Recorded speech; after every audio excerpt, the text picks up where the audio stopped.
Ag Solutions, local shout out to the big dealership here in Richvale. Why am I at Holt Ag Solutions? Simply because I wanted to take a thumbnail for this live video rather than being in my pickup. So let's get in my pickup. Listen to in the tractor, in the pickup when cruising around the field. Well, I listen to soothing, modern, classical. Oh, I was just turning up my heater rather than the volume so you could hear it. Kate, hello from New Jersey. Good to see you. Steven, good afternoon. These are the tunes that I listen to when cruising the country roads. Right here behind me, that's BUCRA, Butte County Rice Growers Association. There you can see the... Nice. Sorry, I lost connection there. Not sure how this is going to work out these backcountry roads. So I did not have time this week to edit a video because we were so busy out on the farm. I wanted to address one question, and I want to give you all the opportunity to ask more tractors working in the muddy fields. It had rained, and we had to do an extra pass, putting sweeps on our chisel plows to flip over the soil to reveal kind of a bottom layer to the sun and the wind to help dry that soil out. And a lot of people ask me, hey, you are flood irrigating these rice fields. They're going to get super wet. So why do you care that there's a little moisture in the soil? Well, it's a great question. It's a logical question. And the answer is we want, in all this tillage work, in an attempt to these fields, we do 2 passes with our fertilizer rigs. The first pass that we do, which is going to be coming up in a future episode of Rice Farming TV that I need to get to, but that pass, that first pass, is basically nitrogen. It's all nitrogen. That's the nutrient that we're injecting about 3 inches into the ground. Well, that nitrogen bonds really well to dry soil. So if there's moisture, we're not going to get a good fertilizer application to the soil. Now, once we apply that aqua or that nitrogen, we apply 90 pounds to an acre, which equates to about 135 units per acre. NPK blend 1515 onto the surface of the soil. That's for the rice seed as soon as it hits the water. So once those 2 fertilizer passes have occurred, we will then flood irrigate our fields. That's why we need it dry. So when that rain hit and we put the sweeps on to flip over the soil, that is exactly why, because we wanted it dry prior to our fertilizer application. If we look out the window there, you can see a rice field has been planted. That's probably about 12 days old, that rice. If we look out to this next field, you see that it's just flood irrigated. The rice has not come up yet. It has been seeded. And let's see here, we're coming up on one of our rice fields right here. Out that window, obviously no water, but it has had the fertilizer applied to it. Here you're going to see the fertilizer tank that stores the fertilizer as we just passed, and that field right there is just started the flood water. So obviously there is a lot to catch up on. I want to take us over to the next field over, which is a bit smaller and has had water since yesterday, just to show you the update. Briesh asks, sorry for the pronunciation, wouldn't it be cheaper to transplant the rice seeds? I don't think so, because, you know, the easiest thing for us rice farmers out here in California and across the U.S. and the southern states is actually seeding the rice. Our planting season is essentially, for the grower, a lot of tillage work. And to apply the seed, we just call up the plane, and the plane applies the seed. It flies it on for us. So to be out here transplanting rice seeds over 150 acre, that's about an average size field out here, it seems to be nearly impossible. You know, we're farming 1,200 acres. So this field out to my left here has water on it. I am coming out to see what the level of the water is.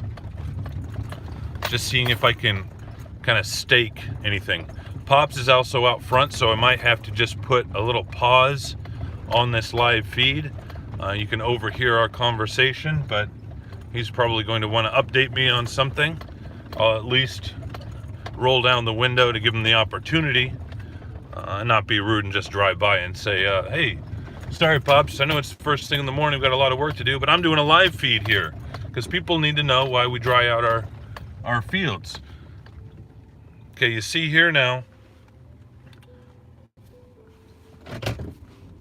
this field, this field has gotten water across, this section of the field here has gotten water just started across it. It gets drier down as you go.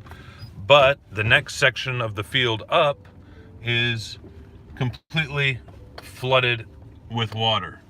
So I am just going to let you guys hang out for a second while I do some work, and I'll explain what I'm doing, show you what I'm doing, but also here comes Pop, so just excuse me for a second.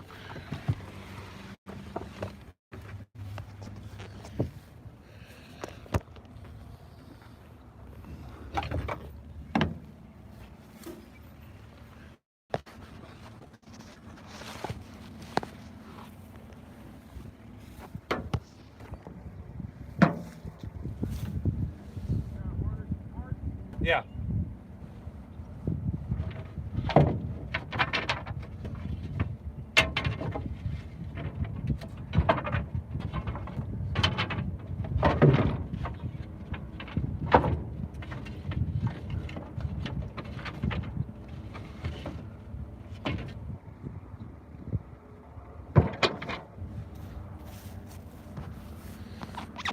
Water stake.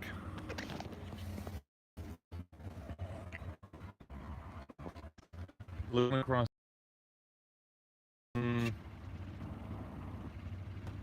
Plus a half.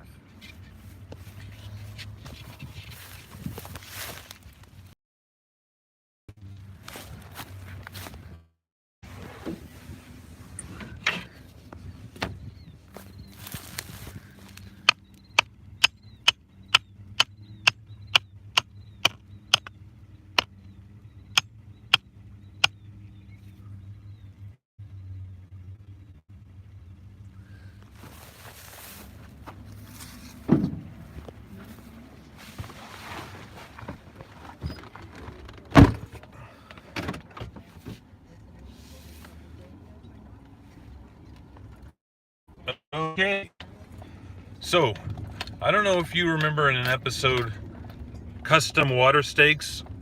Not that many people watched it, but if you search custom water stakes on my channel, you'll see it. I made those water stakes with Larry, painted 1-inch increments on them, and now we're putting them into use. Now we look across the field, and if we can see that it's a few little dirt clods here and there, then I'll mark it at plus a half. If I can see a lot of dirt clods kind of above the level of the water, of course these are only flooded about 1 inch deep, then I'll mark it at even on that white line. So that's why it's important to monitor as we're beginning to flood our rice fields after the fertilizer application, the depth of it, because of course once the rice starts to grow, we won't be able to see the water, right? So those water stakes are essential in our irrigation operation, knowing how much water is in the fields. And I must say, I apologize for this live feed skipping ahead. You are getting to know our current status of the crop progress, as opposed to my normally uploaded Rice Farming TV episodes, which are behind because it takes me a bit of time to edit them. So let me turn to the comment section and see if I can't find some questions, unless you have a question about these water stakes that I'm doing. Oh, this other.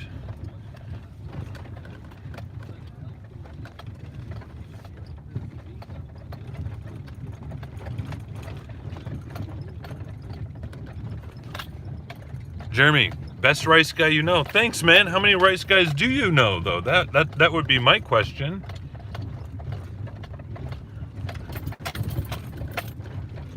Gary, good morning from Utah. How you doing, Gary? We're just cruising around the rice fields right now and trying to determine how much water we have. out here in this section of the field which has been flooded. Oh man, I guess it's cool, all good. Okay, now we're on the other side, the west side of the field now, of that field that I just staked. Travis, after flooding the field, seeding is next. Yeah, that's right. We call up the airplane and he flies on the seed. 165 pounds an acre, and we will harvest 10,000 pounds hopefully in the fall. So cool. All right. So I'm coming to the back of my pickup now, and I'm going to grab another water stake. Oh, that one's not painted.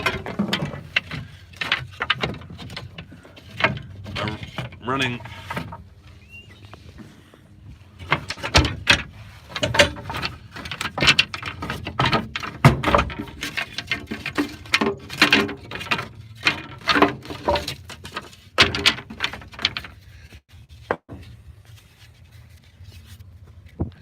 this one's kind of old, but it'll work. Can you see the 1-inch increments on it? So I staked the other side of the field at a half. I'm gonna do the same on this side, also positive a half. I need, of course, a hammer to drive the stake into the water. That's at -1. That's at even.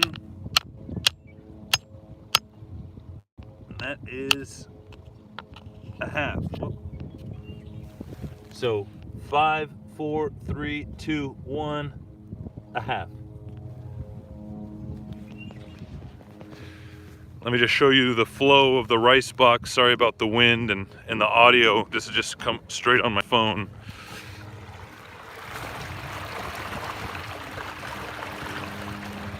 Quite a bit of water flowing through the box because this is just the second section of this 80-acre field. There's 4 more sections below it. This 80-acre field is divided into 6 sections, helping us better manage our water. Okay.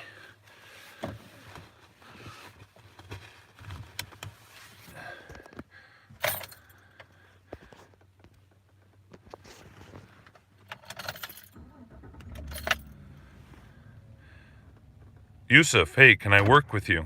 Men, we're just finishing up our groundwork. So right now, we don't really need the extra help. Thank you though for your offer. Let me know what your skills are. Let me know your skill sets.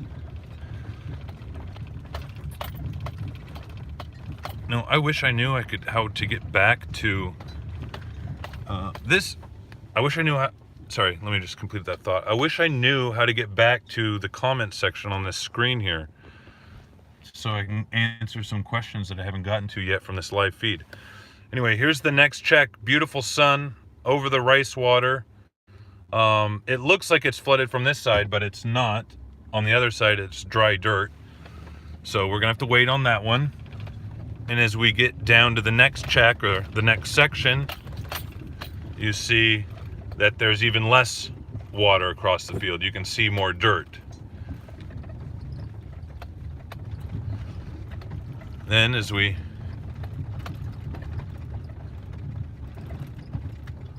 continue to move down the field into the second bottommost section, you can see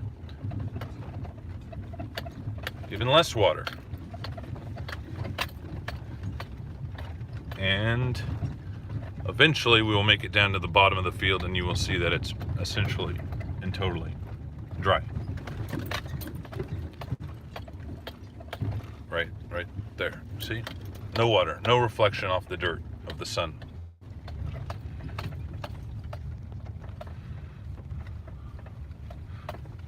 Now,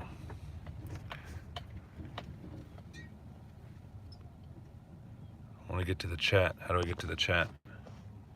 Orientation is locked. No problem. Okay. I guess I can only respond to comments as they come in. Anyway, we are going to now head over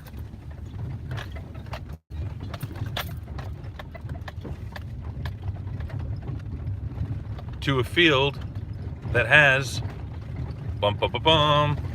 been seeded. It's only about 5 minutes drive from here. So if you have any questions, let me know. The field that we're headed to yesterday was seeded. All right, Jeremy, we're going, man. We're going. Slide your fingers over the chat side so you can see. Oh, sliding my fingers. Oh, Brijesh. Is that Brijesh? Thank you, man. Yes, obviously. Okay. One is the red color. Better grabbing a water snake than a water snake, dude. Totally. Whenever someone's reaching or looking for something that's close to them and they can't find it, always, you ever hear that phrase, hey, if it was a snake, it would have bit you? I was looking for that water snake pretty... Okay.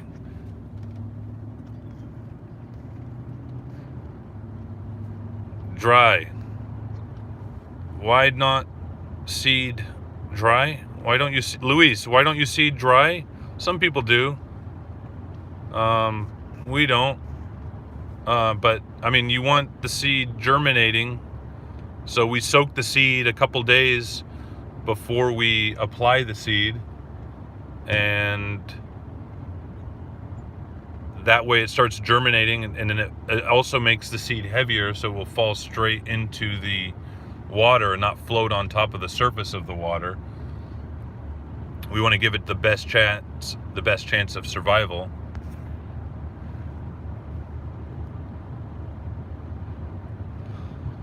If fridge C2P2N, if fridge is short for refrigerator, what does the D in fridge come from? Dude, I don't know. Is that a dirty joke? Kevin, good night from West Australia. Hey, Kevin, I am so happy to be putting you to bed and making you sleepy.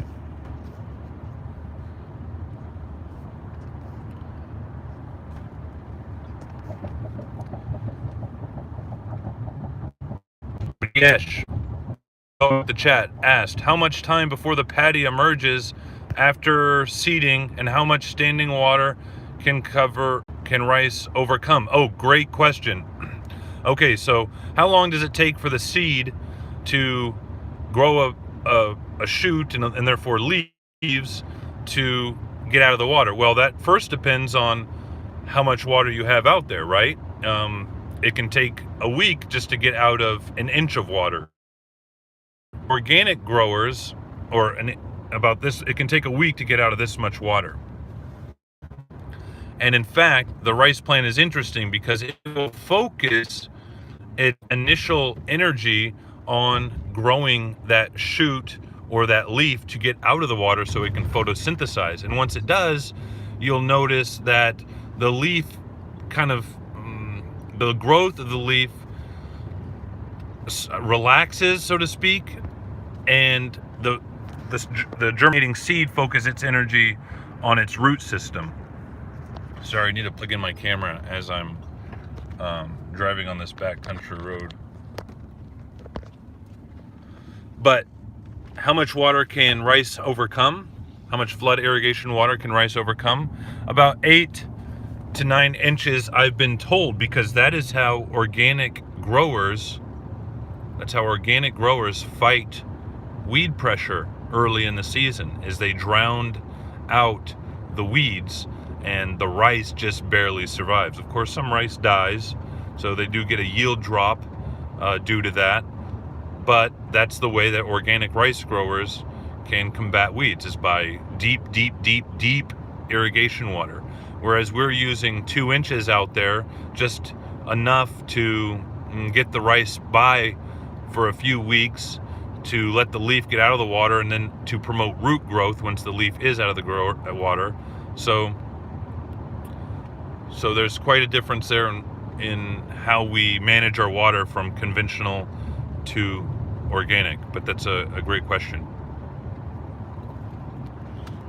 Right here, let me just show you where there's the buchra drying drying and storage facility behind me. I know you recognize that from past episodes. Let me flip the camera around here. And we've got the buttes right out there, as you can see. I'm gonna take a right and just pop over these railroad tracks. Oh, the gate is up. Perfect.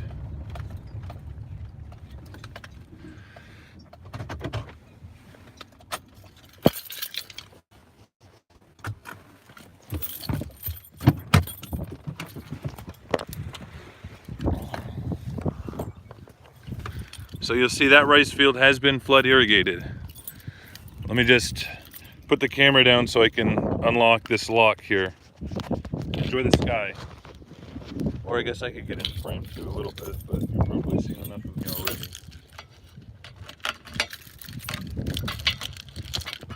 Okay.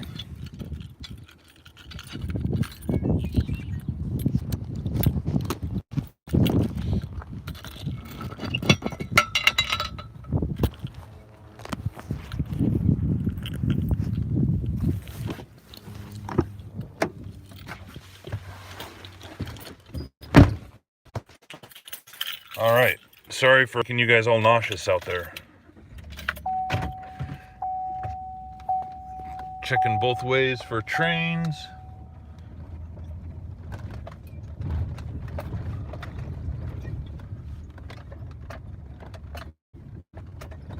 All right, let's check in with Pops. He's right behind me.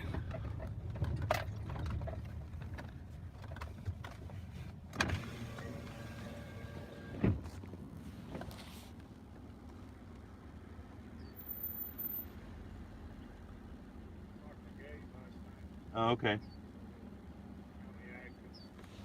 Oh. All right. Which way are you going? Okay, do you want me to get these numbers? All right, I'll go that way then. I'll go this way then.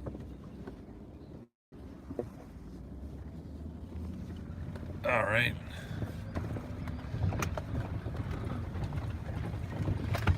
Dude, Jeffrey O'Neill. Oh, what a view. I know, man. Sorry for making you nauseous. I had to unlock a gate. So this rice field out here to my right was seeded about 3 days ago, and the one that we're headed to was seeded yesterday. Emmanuel, hello from Switzerland. Hey, good to have you here. So 3 days, of course, the rice isn't going to be peeking out of the water yet. Can you explain how your water rights work in California, John?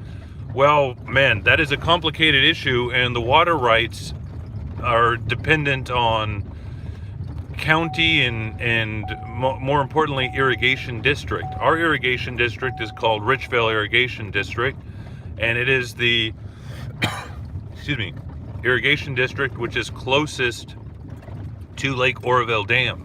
So we are as they like to say, at the faucet, and therefore we have strong water rights, because before the dam, before the levees and flood prevention infrastructure was put in place, this was all a natural floodplain. So we have strong contracts to get a certain water allocation that would be sufficient for growing rice. However, within Richville Irrigation District, there are different contracts. These fields that we have here are our primary contracts. There's also secondary contracts which don't have as good of rights. Can I zoom with this? No. See that water stake right there? It reads 3/4. I go over here to my notepad and I write 3/4. And I move on to the next check. Yep, there's rice seed out there, folks. I'll pull over here in a second and show you.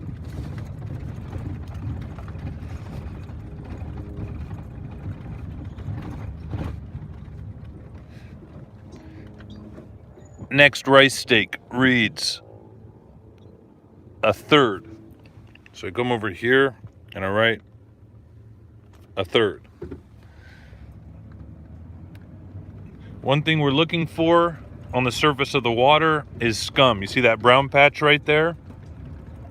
All that brown, that is scum. And as the days get hot, today's going to be 90 degrees, we're going to see more of these algae blooms or scum, and that could mat the surface of the water over and prevent the baby rice from popping through. So we monitor that closely. We may need to treat the water if there's too much scum. There is an organic treatment called bluestone, which I guess is the trade name for copper sulfate, that will help dissolve some of the scum that's in the water. This stake reads 1.5. 5, 4, 3, 2, 1.5. So I come over here and I write 1.5.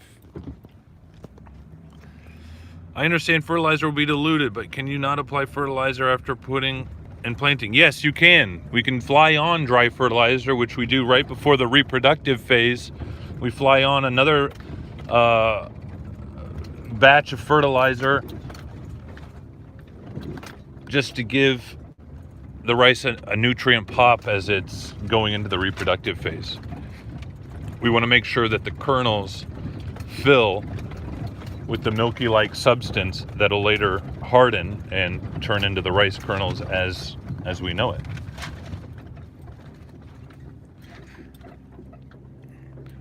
Another stake over here. Next section of the field. 5, 4, 3, 2, 1.5. Again. Reverse. There was something. Watch how fast I can reverse.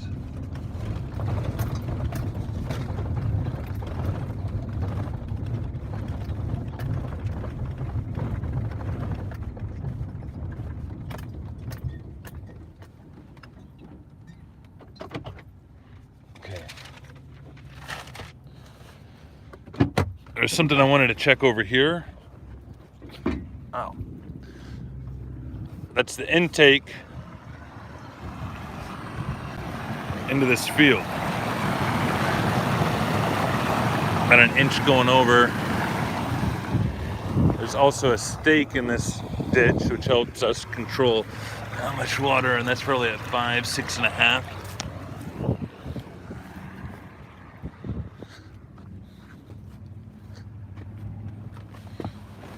Okay. So that was 6.5 with an inch going over. How are the corn plants doing? Great question. They're doing great. 2 of them survived. 2 out of 8 that I planted survived. I tried to plant some sweet corn next to them. Haven't seen them whatsoever. Don't know where the sweet corn is. But they're about 12 inches tall. Nice green color. I'll have an episode coming out on that and how I fertilize the plants.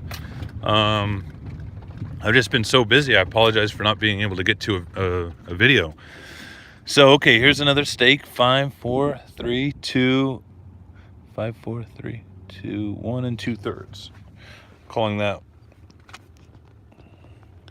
1 2/3. Driving around. Now this field has 2 intakes. Let's check what's happening with the second one over here, okay?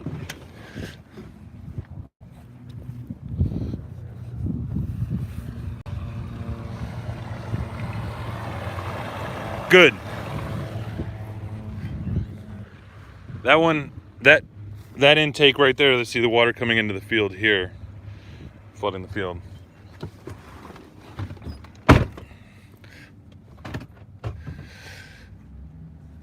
That intake right there has what we call an undershot. We put a wedge or a spacer in between the boards under the surface of the water, so that the water goes through that slot in the boards rather than over the boards, and that gives us a consistent flow. As the ditch bounces up and down with volume of water, we're getting a consistent flow because the same amount of water is going through that slot. Of course, with different water pressures, you could say that there's less volume going through with lower water pressure, with lower elevation of the ditch, but it's basically a lot more consistent than having a fluctuating volume and an overshot. Okay. We are getting to where we need to get. You see the buttes in the background? Across here, this is the rice experiment station, okay? So here's something very important about the rice field that we farm here. It borders the rice experiment station. They're growing foundation seed.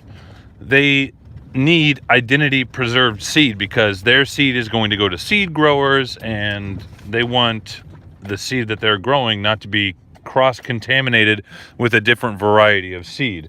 So the plane needs to fly this field very carefully. This stake right here, by the way, is at 5, 4, 3, 2, 1 and a quarter, we'll call it. 1 right there, 1 and a quarter.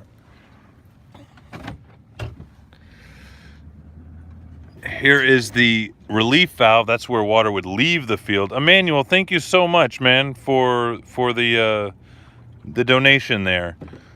I really appreciate that, and it's a pleasure entertaining. I have a good time doing this. It makes sometimes difficult work. It makes boring work. It makes exhausting work fun when I can think about, hey, let's share this with other people. And also to have you all interested and engaged and tuning in and engaged and asking questions. It is all something very special for me.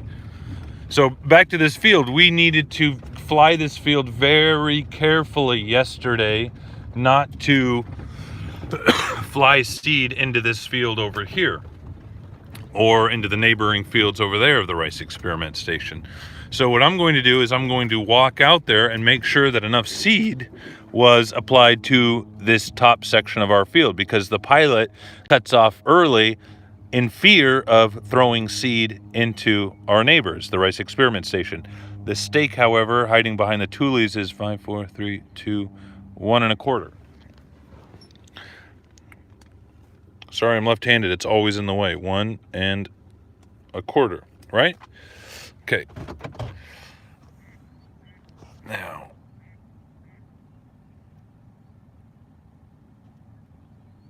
flip the camera around. I'm going to have to just leave this phone charging a little bit while I put my hip boots on. Let me grab my hip boots, okay?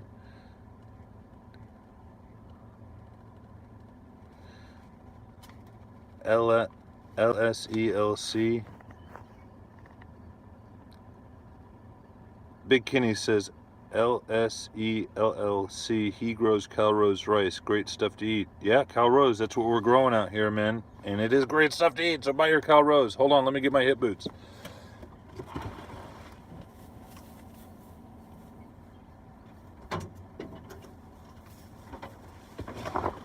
I don't know if you guys noticed that I didn't tie my shoes this morning. Well, that's because I knew I was going to be putting on my hip boots, which are here. Yes, you guys are in my cup holder. I have it in my cupboard right now. Big Kenny's got Calrose rice in his cupboard, everybody. Do you guys have Calrose rice in your cupboard?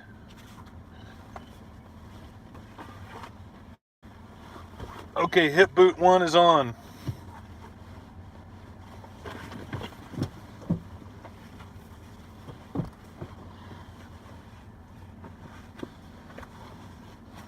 Hip boot 2 is on. Let me just put my boots in the back of the pickup so I don't forget them and drive off when we take off eventually.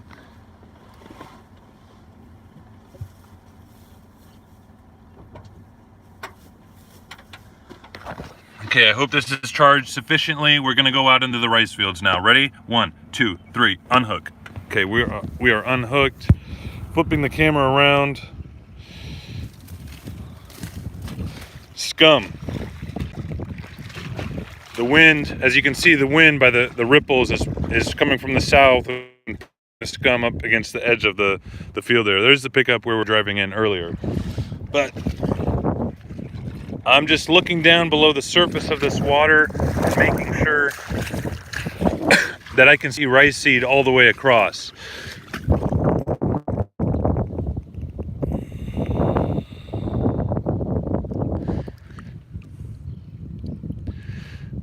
There's a rice seed right there.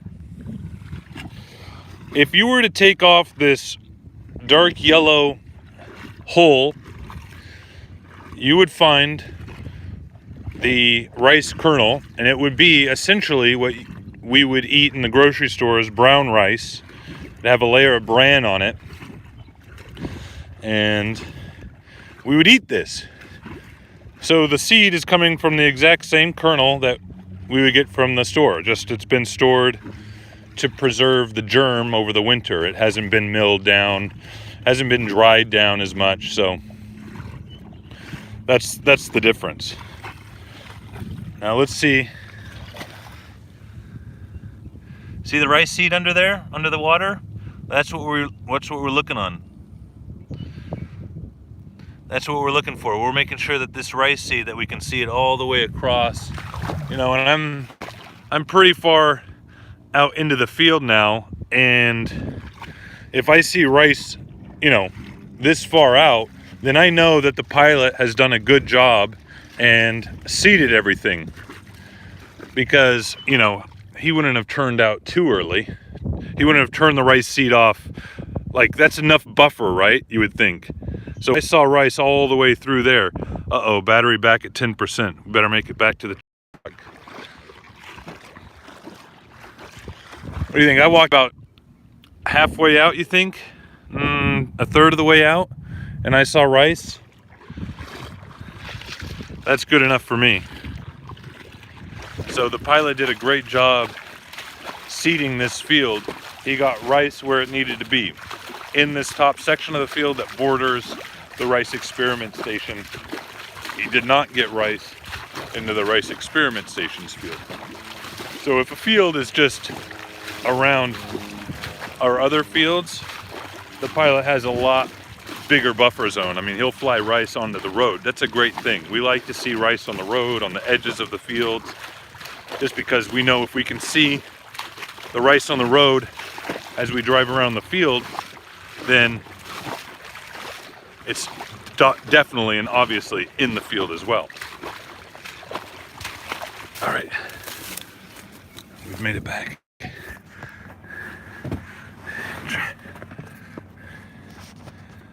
Charger. Oh, we're only at like 3%. All right. Ooh-ah. Seatbelt? Nah. Kids, buckle your seatbelt unless you're on a backcountry farm road. Stan, what percentage of rice seed that is flown on germinates it and makes it to harvest? Very difficult to tell. That is a very interesting statistic. Earlier I mentioned that we fly on 165 pounds of rice seed in the spring, and we harvest in the fall 10,000 pounds, hopefully. So, I mean, we apply seed at a rate. Here's the thing. If you have every single rice seed germinate, you're going to have a plant that produces a less amount of rice seed, just because there's not enough space for it to tiller, to branch out and create extra shoots that would therefore create more rice seed. So if you lose a little bit of rice, the rice plant, as long as you have good weed control, will tiller out and make you know, different sections of the plant to fill in that empty space, because it you know, kind of knows that that's weed control too. If the weeds don't have anywhere to grow, then they'll survive. Their survival rate is that much better, and they will yield that much better. So things that'll kill the rice seed as it's germinating is drift, the wind pushing the rice seed to one side of the field, and then it gets all clumped up and mushed together. But here now I mean, there's insects like water weevil and freshwater shrimp that can disturb the rice seed, break the root off, and kill the rice. So this stake, I'm looking at a stake here. It reads 5, 4, 3, 2, 1.5. This always happens on bumpy roads. I lose my pencil on the floor. Okay, so this was, what did we say? 1.5. Okay, so I'm marking down 1.5 in my irrigation book, okay? I'm writing all these down, these numbers down of the field, because I'm going to cut back the water. Put less water into this field since it's flooded and it's been seeded. We don't need a constant flow like we checked earlier. So once I know how much water is in each section of the field, that is going to help me irrigate better. Adjust my gate boards. 5, 4, 3, 2, 1.5 again. Which means I'm about to get wet.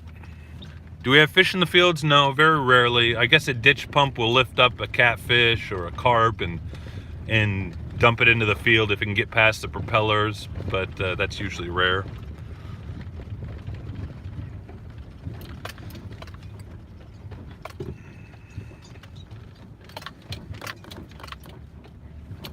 Just kind of focusing on the water here.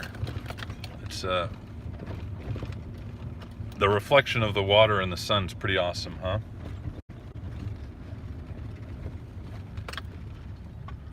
Flip the camera again.